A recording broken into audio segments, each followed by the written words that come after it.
कृषि और बेरोजगारी, समस्या और समाधान। युगदृष्टा श्री प्रभात रंजन सरकार जी का कथन है, because food is the most essential commodity, agriculture is the most important part of economy and should have the same status as industry including wage rate. इस प्रकार कृषि सभी उद्योगों में प्रधान व महत्वपूर्ण उद्योग है। वर्तमान विश्व में कृषि असंगठित एवं अनियोजित और अवहेलित अवस्था में पड़ी है। भारतवर्ष कृषि प्रधान देश के लिए बहुत ही दुर्भाग्यपूर्ण है। कृषि जगत से हमारे जीवन की अधिकतम आवश्यकताओं की आपूर्ति होती है, किंतु किसान का जीवन लगभग 72 वर्षों की आज़ादी के बाद भी विपन्न है। रोजगारों की एक लंबी फौज खड़ी है। क्रय शक्ति आर्थिक स्वावलंबन का आधार होता है, किंतु दुर्भाग्य है कि आम जन को उनकी योग्यता के अनुरूप क्रय शक्ति उपलब्ध कराने की कोई योजना नहीं है। सत्ता में बैठे लोग वाहनों का इंद्रजाल बनाकर गरीबों से उनका वोट ठग लेते हैं और गरीबी, अशिक्षा, स्वास्थ्य आदि की समस्याएं ज्यों की त्यों बनी हुई हैं।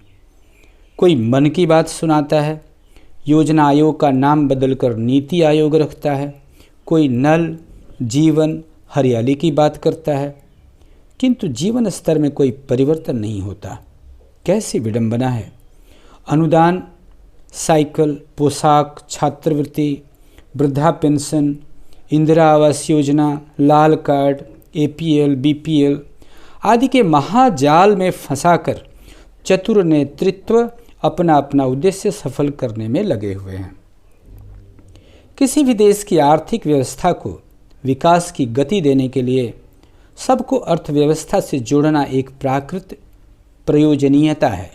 इसलिए 100% जन आबादी को आर्थिक व्यवस्था के साथ जोड़ना आज की मांग है। दूसरी जो प्राकृतिक मांग है वह यह है कि उपलब्ध आर्थिक संभावनाओं का चरम मैक्सिमम उपयोग।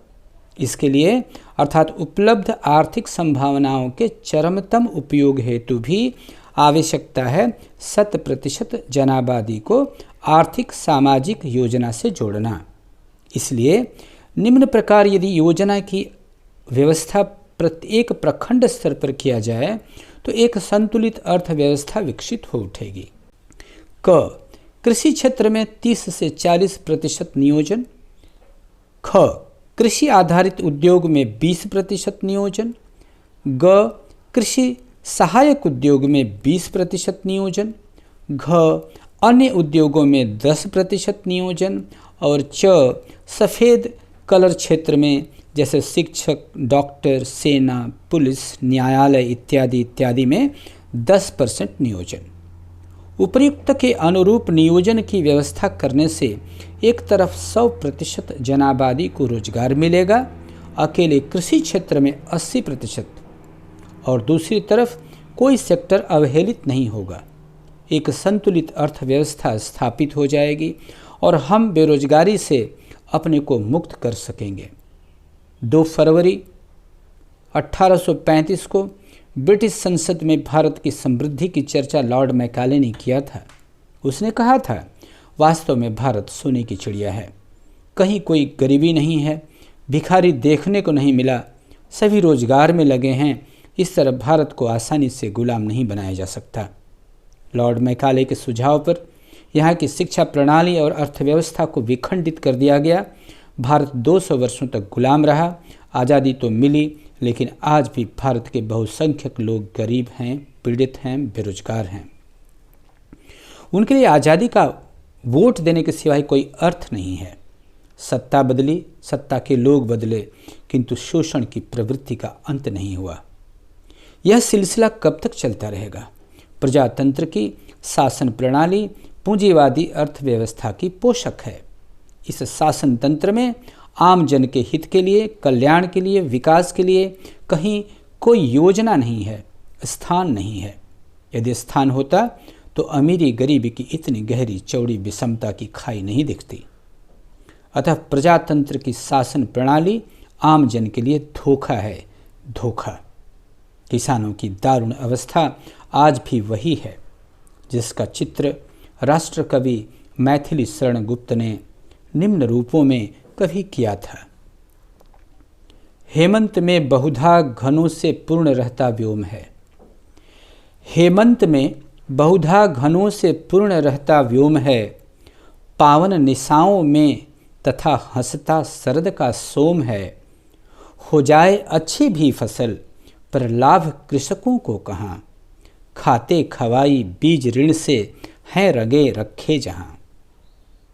आता महाजन के यहाँ वह अन्न सारा अंत में, अधपेट खाकर फिर उन्हें है कांपना हेमंत में। बरसा रहा है रवि अनल, भूतल तवासा जल रहा है, चल रहा सन सन पवन, तन से पसीना बह रहा। देखो कृषक शोषित सुखाकर हल तथापि चला रहे, किस लोभ से इस आँच में वे निज शरीर जला रहे। घनघोर वर्षा हो रही है, गगन गर्जन कर रहा, घर से निकलने को गरज कर वज्र वर्षण कर रहा। जो भी कृषक मैदान में करते निरंतर काम हैं, किस लोभ से वो आज भी लेते नहीं विश्राम हैं।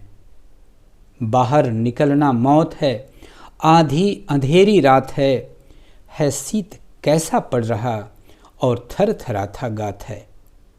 तो भी कृषक ईंधन जलाकर खेत पर हैं जागते, तो भी कृषक ईंधन जलाकर खेत पर हैं जागते।